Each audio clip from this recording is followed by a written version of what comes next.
महिम्नः पारं ते परमविदुषो यस्य सदृशी सुधीर्ब्रह्मादीनामपि तदवसन्नास्मै गिरः अथावाच्यं सर्वं स्वमति परिणामावधिगृह्णन् ममापेशस्तोत्रे परनिरपवादः परिकरः अतीतसन्धानं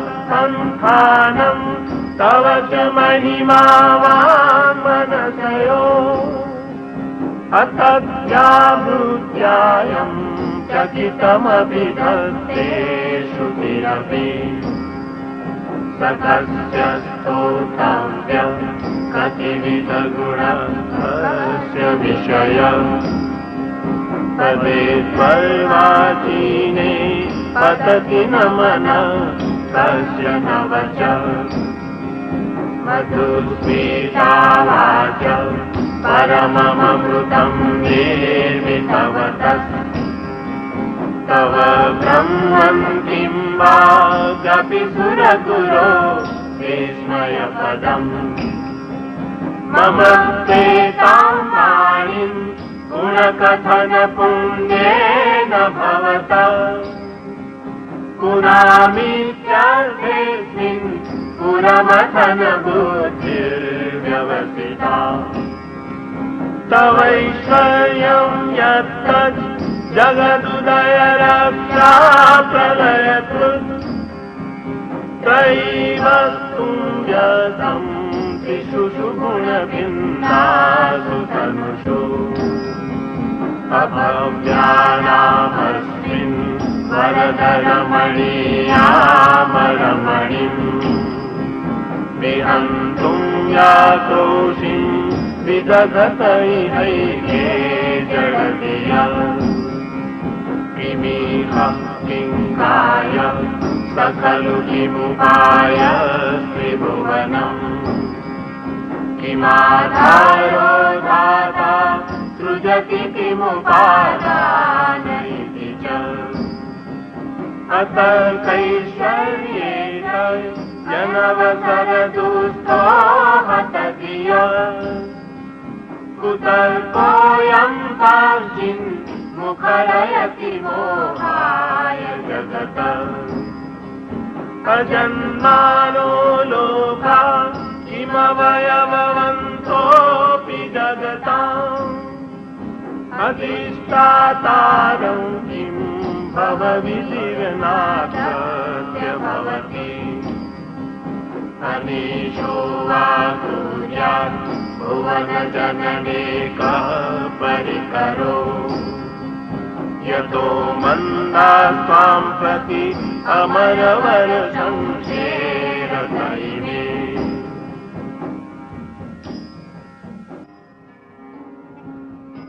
हे महादेव, आपकी महिमा असीम है।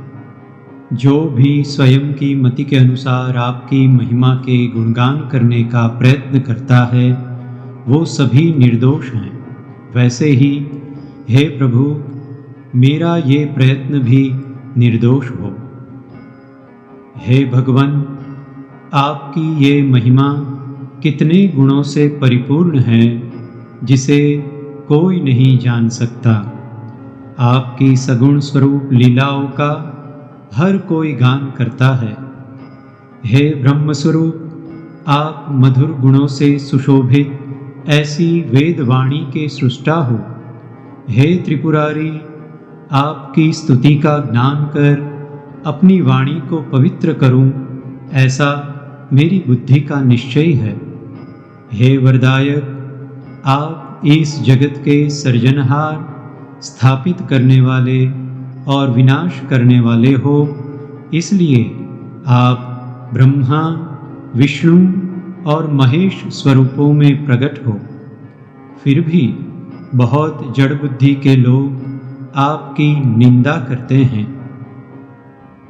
हे महादेव, आप विश्व के विधाता हो। इस बात को ग्रहण करने हेतु सुयोग्य विचार करना चाहिए। आप सृष्टि के रचयिता हो, फिर भी बुद्धिहीन लोग संशय करते हैं।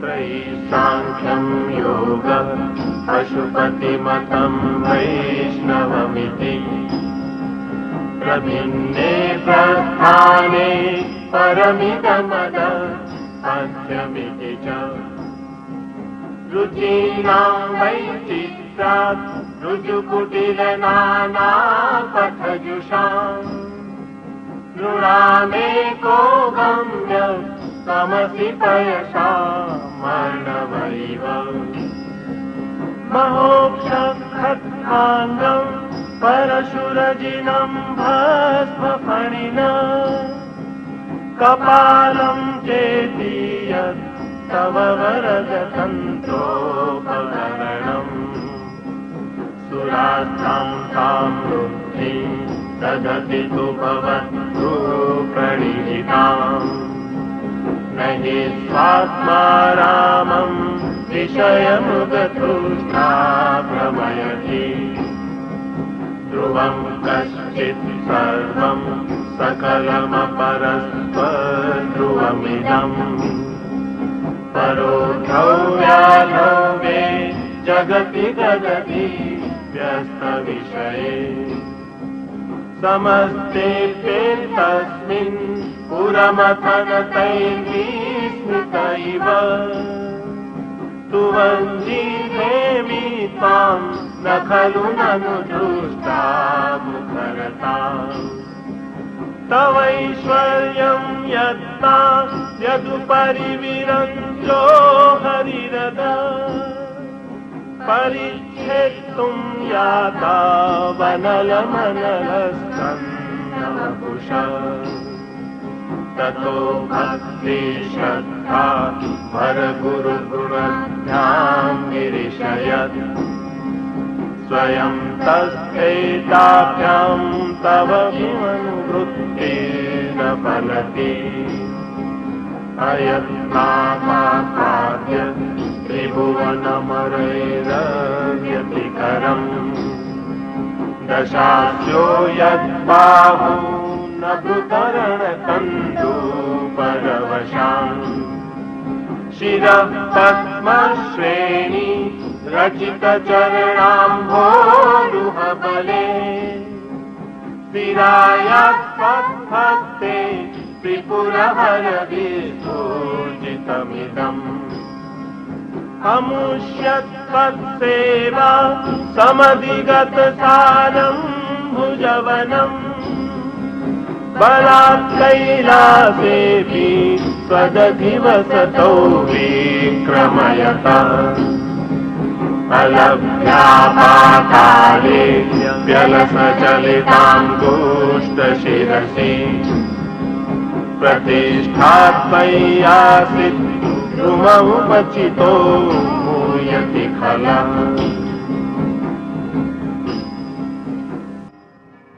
वेद विदित 3 देवों की उपासना के स्रोत में सांख्य मत, योग मत, पशुपति मत, वैष्णव मत इत्यादि मत मतांतर के अनेक मार्ग हैं।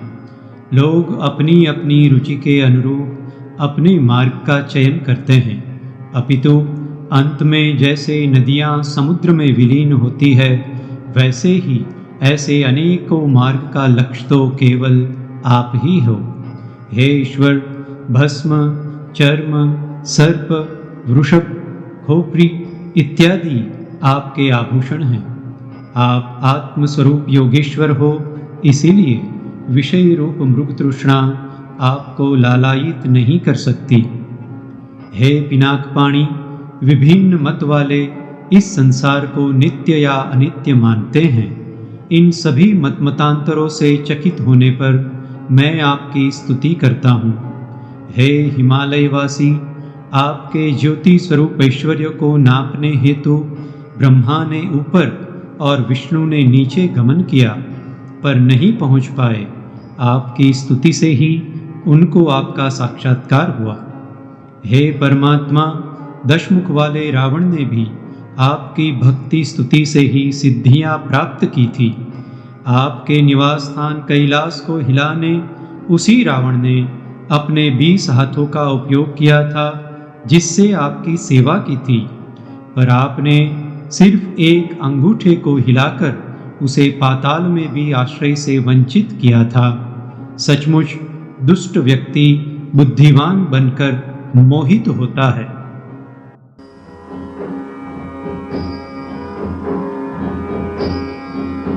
यदृद्धिं सुताम्नो वरद परमोच्चैरपि सति वदश्चक्रेणाण परिजन विधेय त्रिभुवन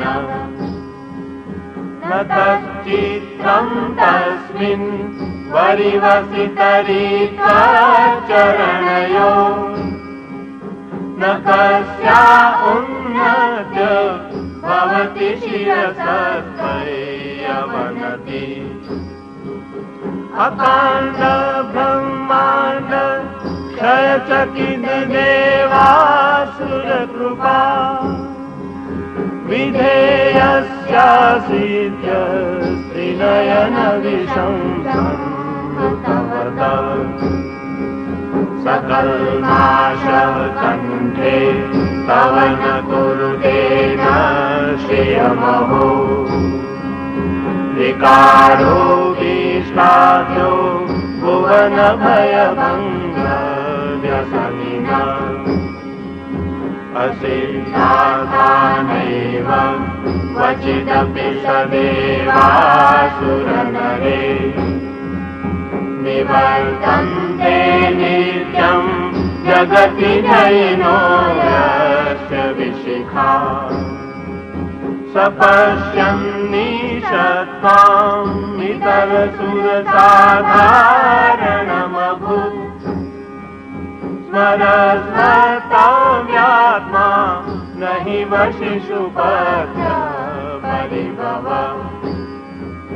महीपादाधाता व्रजति सहसा संशयपदम् पदं विष्णोर्धाम्यत् भुजपरिगरुग्रहगणम् महोजोजोऽस्यं यात्यनिभृतजटाताडितकटा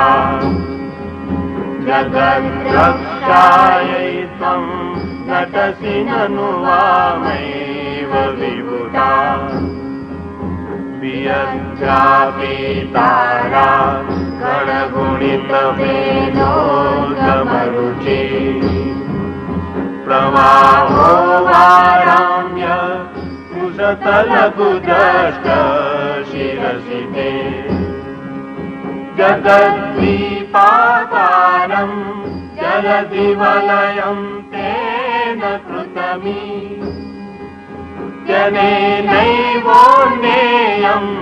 द्रुतमहिमदीर्यं तव वपो रथक्षोणीयन्ता शतधृतिरगेन्द्रोरनुरथो रथाङ्गे चन्द्रार्कौ रथचरणपाणि शरयति विदक्षो ते कोऽयं त्रिपुरतृणमाडम्बरविधि विधेयै क्रीडन्तो न खलु परतन्त्रा प्रभुधिया।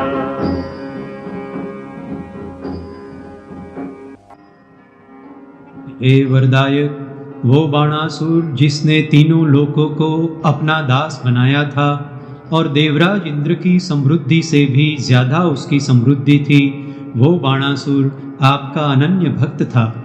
हे त्रिनयन, जब समुद्र मंथन से निकले विष से ब्रह्मांड का नाश होने लगा और देव दानव भयभीत हुए, तब उन पर करुणा कर आपने हलाहल विष का पान किया। संसार के भय को दूर करना ही जिनका कर्तव्य है, वैसे आपके विकार भी प्रशंसा बन जाते हैं। हे ईश्वर, कामदेव भी आपको अन्य देवगणों समान ही मान रहे थे, और इसी वजह से आपके प्रभाव से शरीर रहित बन गया। जो भी संयमी पुरुष का तिरस्कार करते हैं वो कल्याण के योग्य नहीं है। हे भगवान, आप जगत के रक्षण हेतु तांडव नृत्य करते हैं और आपके चरणों के थिरकते ही ब्रह्मांड डिगमिगा जाता है। आपके बाहु के वेग से नक्षत्र मंडल रुक जाते हैं। आपकी जटा के घूमने से स्वर्गलोक अस्थिर बन जाता है। इससे ये विदित होता है कि आपकी शक्ति और ऐश्वर्य अद्भुत है। हे भस्मधारी, आकाश की तरह जिसका प्रवाह भरपूर है और जिसकी शोभा नक्षत्रगण से भी दुगनी है, ऐसी गंगा आपके मस्तक में समाई है, जिसने जगत को एक द्वीप समान बना दिया है। ये एक दृष्टांत आपके विग्रह रूपी शरीर की दिव्यता और विशालता दर्शाता है।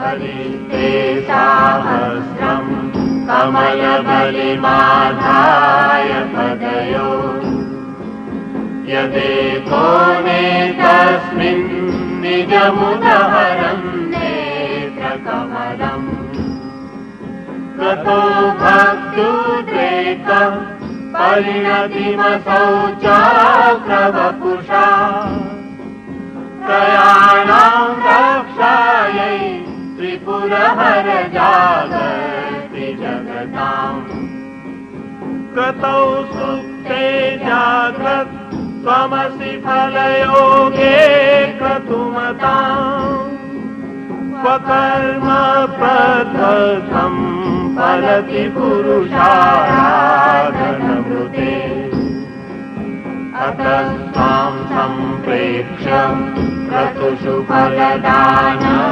प्रतिभुवम् श्रुतौ श्रद्धावद्धा दृढपरिकर कर्मसु जन क्रियादक्षो दक्ष क्रतुपतिरधिष्ठस्तनुभृता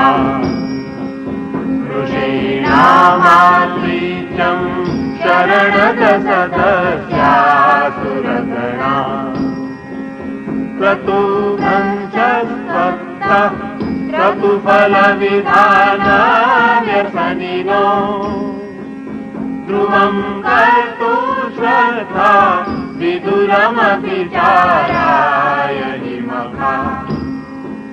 प्रजानाथं नाथ प्रसभमभिकं सान्दुहितरम् गतं लोहितभूतां निरमयिषु मोक्षस्य वपुषा धनुष्पाणे यातम् एवमपि सपत्राकृतममुम् प्रसन्तं देद्यापि त्यजति न मृगव्याधरवस स्वलावण्याशंसा द्रुतधनुषमन्नाय तृणवत् पुरपृष्ठं दृष्ट्वा पुरमथन पुष्पायुधमपि यदि सैनं देवी यमनिरतदेहाद्रघटना तवैति त्वामर्था हत वरदमुक्तायुवतया श्मशानेष्वा क्रीडा स्मरहर पिशाचा सहचरा चिता भस्मालेप स्रगपिनुकरोटी परिकरा अमङ्गल्यं शीलं तव भवतु नामैवमखिलम् तथापि स्मर्तॄणां वरद परमं मङ्गलमसि।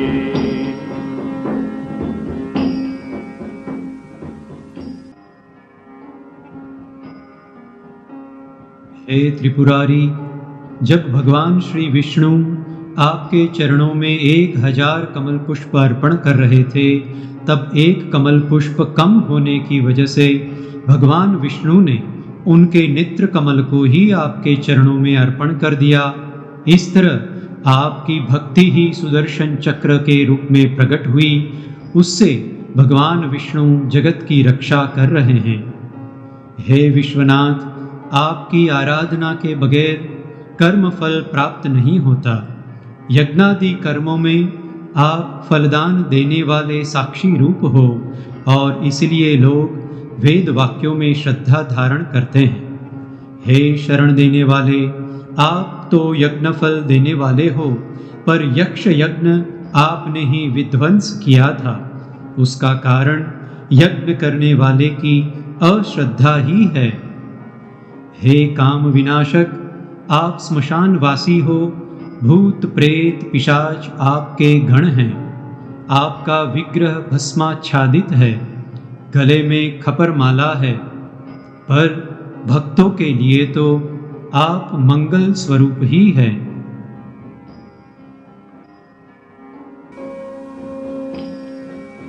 मन प्रत्यक्षिते सविदमवधायात्मरुता प्रभुष्यद्रोमाण प्रमदसलिलो संगीतदृशः यदा लोक्यालादं हृदयैव निमज्यामृतमये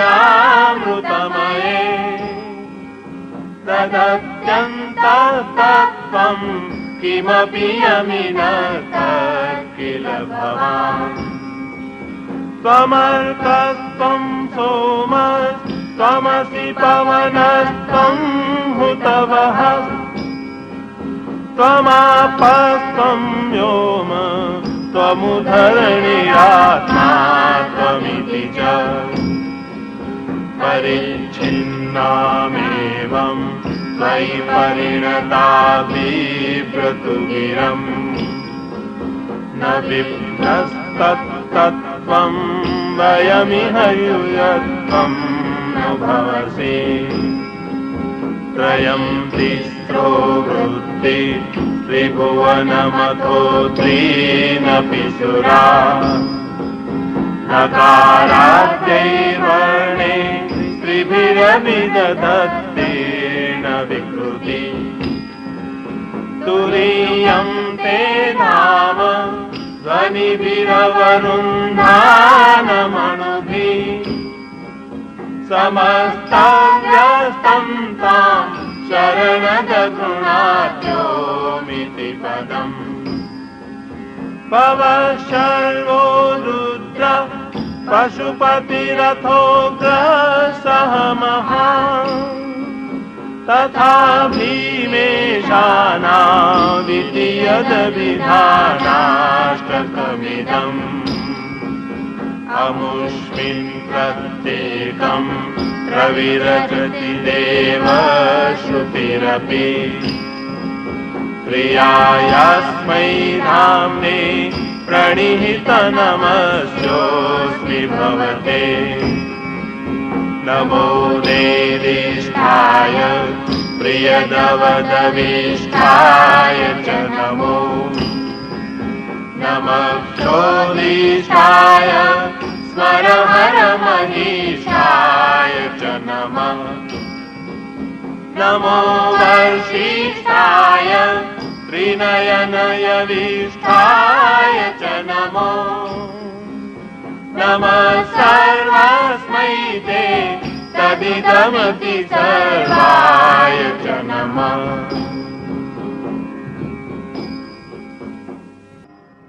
हे प्रभु, संयमी जन योग साधना से अंतर्यामी परमात्मा का साक्षात्कार करते हैं और परमानंद रूपी अमृत की सिद्धि प्राप्त करते हैं।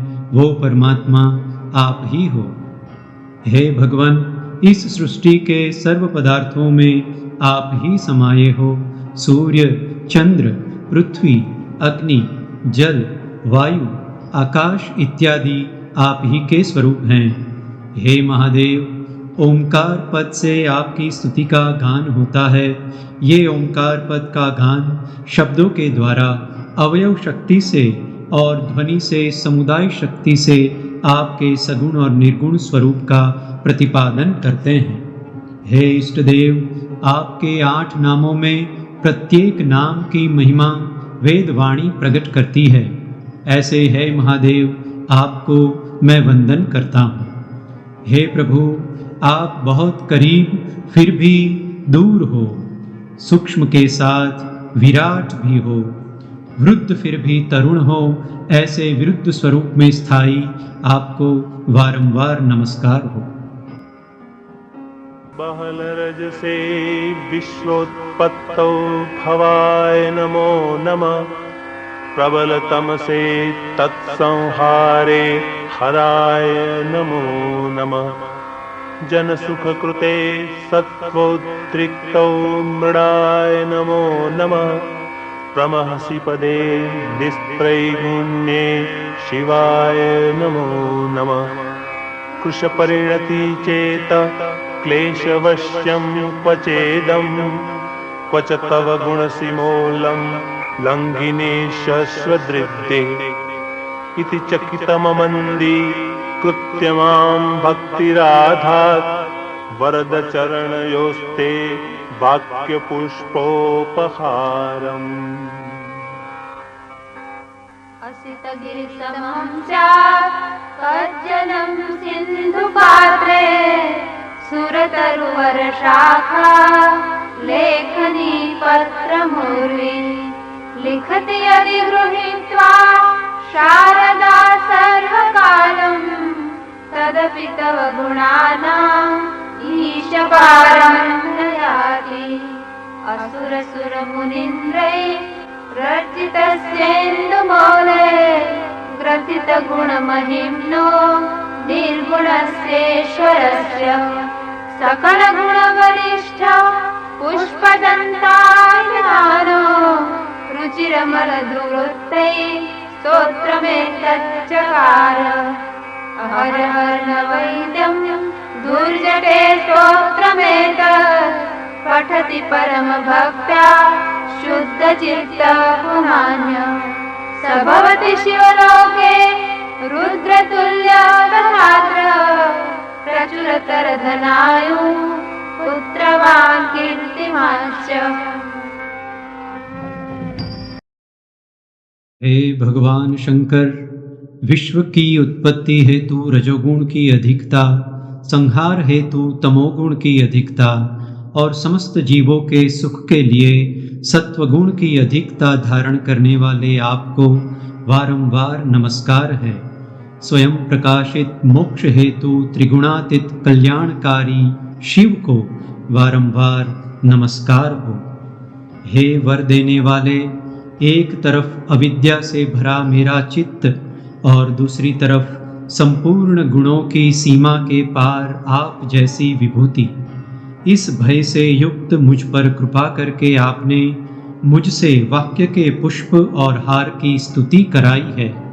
हे ईश, यदि पर्वत समान स्याही हो, समुद्र की दवात हो, कल्प वृक्ष यदि कलम बने, पृथ्वी कागज बने, और यदि स्वयं माँ सरस्वती हमेशा आपके गुणों को लिखते रहे, तब भी वे आपके गुणों का पार नहीं पा सकेंगे।